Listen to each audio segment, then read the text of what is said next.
pretty good. A lot of them. The stuff close to the bedding nose gonna get hit pretty hard.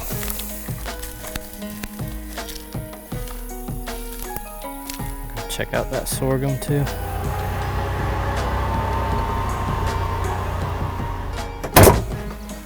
That sorghum looks awesome.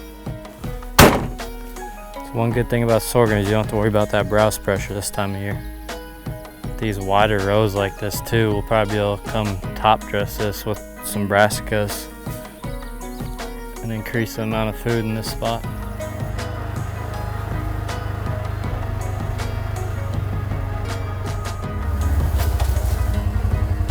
Here we go, first card pull on the river farm this year.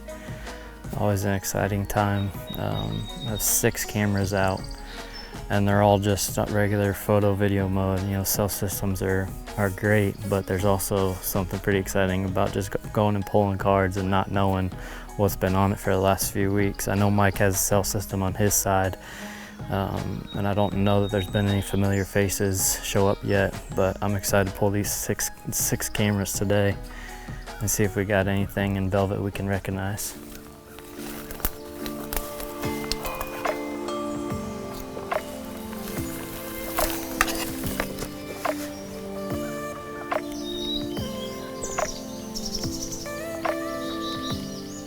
So I was expecting to just go through a couple hundred pictures here, but somehow there's like 3,500 images. And I was afraid they was taking pictures of grass or something, but it's all deer pictures. So I got Grant with me today behind the camera. If you remember, he killed the bob buck last fall, and I just kind of jokingly said there's a bobtailed doe here for you, but it's actually a young buck. And it's weird because just the way its hair, I'm assuming it's the way its hair's laying on its back leg, but it looks like it's like a branding or something, like it says something on its back leg. But the other cool thing is I got back to thinking we had a button buck last year that had a bob tail, and I remember filming him and saying, you know, there's a future Bob the second, and this would probably match up because this looks like a yearling buck right here, so a good chance it's the same one. But it's just kind of weird with that pattern on its back leg. It looks like it actually says something in like script text.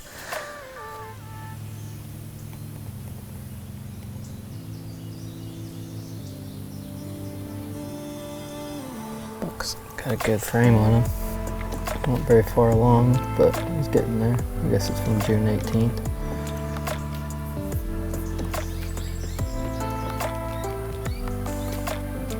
Broken tine one.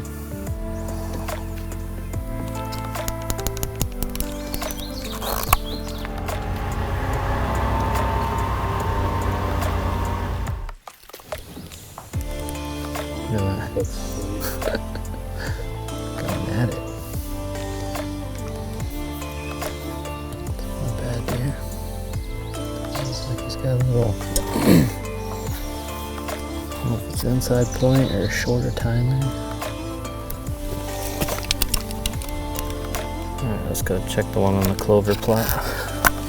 Loving that clover. 1, 2, 3, 4, 5, 6, 7. Pretty good filming spot this summer. If we can get some bucks out here.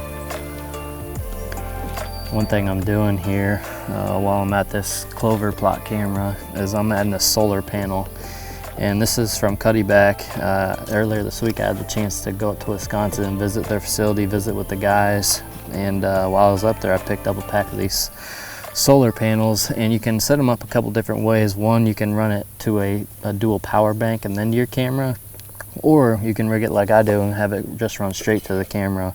And as long as it's set up right, it really should pay for itself in terms of batteries. One of the guys up there has been testing them for a while, and his camera's been running for like 850 days or somewhere around there without touching the batteries. So you know, every year it's crazy how much money we spend on batteries, especially these cameras that take the Ds. It adds up, it gets expensive. So this is my first solar panel. I'm excited to try it and hopefully start saving money on batteries in the future.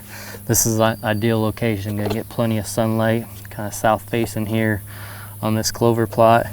So it should be a good setup. I'm excited to see how it does.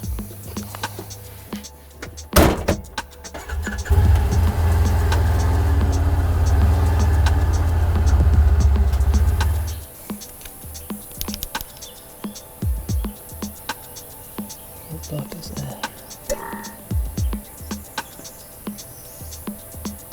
Is that Dak? Well, I was just thinking it was a typical high anticipation car pull and then nothing when you actually look at the pictures. But then we came across this good buck on the last camera we checked. And he's a good deer, and at first glance I thought maybe it was Dak because the brows match up really closely. But Grant and I were talking and we didn't remember Dak having a messed up left ear, and this deer definitely has some notches out of it, and I don't think it's quite big enough to be Dak, and the deer doesn't look overly old either. So I don't think it's him, but man, those brows are really similar and pretty unique brows that Dak had. This deer looks like maybe gonna have a common base too on his left side, and good brows like I said, so he'll be a good one to watch progress this summer. In general, most of my properties, I don't have very many good summer pictures of deer. The bucks just don't summer where I end up hunting them in the fall, which is fine. I'd rather obviously have them in the fall. But it's still fun to get out and check cameras and just kind of start to watch these bucks grow and see which ones you recognize over the next couple months.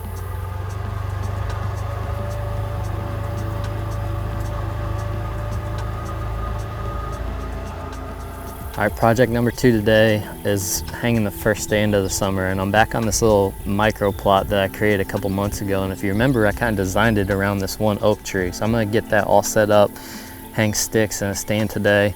I wanted to share with you guys the tree stands and sticks we're gonna be using this year from a company called Novix, and I'm excited to be working with them. They make a really good product, and best of all, they're made here in the USA. So in this crazy world of, you know, with COVID and everything else that we've had going on, these companies are out of product. They're waiting on stuff to ship from overseas. You know, a USA made company doesn't necessarily have those issues. So Novix, out of Illinois, they have everything in stock.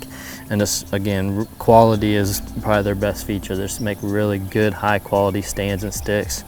They got the leveling features on it, lightweight, comfortable. So I'm excited to get this one set up. I did bring the models of sticks just to show you guys. I have a couple of the longer 32-inch versions. They make both the alternating step where you can pick left or right, or they make the fixed double step. You don't have to worry about, you can step on either side. So I know a lot of guys like that. Like I said, the 32-inch version, and they also have the same setup with the minis, the alternating and the double step. So whatever your preference is, they've got it. On the climbing stick side, they all stack together, all come in 4-packs. So really excited to be working with these guys. They're an innovative bunch of guys that they're really good with feedback and all that type of stuff. So I'm excited to see what they come out with. In fact, they have another new stand coming out this week. I got to see a sneak peek of it. I'm excited. I think especially the guys that are looking for the hang and hunt or the mobile setup, the stand they're coming out with is going to be the ticket. So keep an eye on that. And one other thing I'm really excited about is to be able to share our discount with you guys, the Midwest Whitetail community. We haven't had the chance to do this in the past with a lot of our partners, but with Novix we have the opportunity. So if anyone's in the market for stands or sticks, again, USA made, high quality stuff, you can use our code. It's all caps MWW21, and that's going to get you guys 15% off all your stands and sticks from Novix. They're direct to consumer. You're not going to find this in stores. So if you're looking for Novix products, use that code and you'll get 15% off. Just go to their website. We'll include a link down in the description as well. So I'm going to get to work hanging this stand.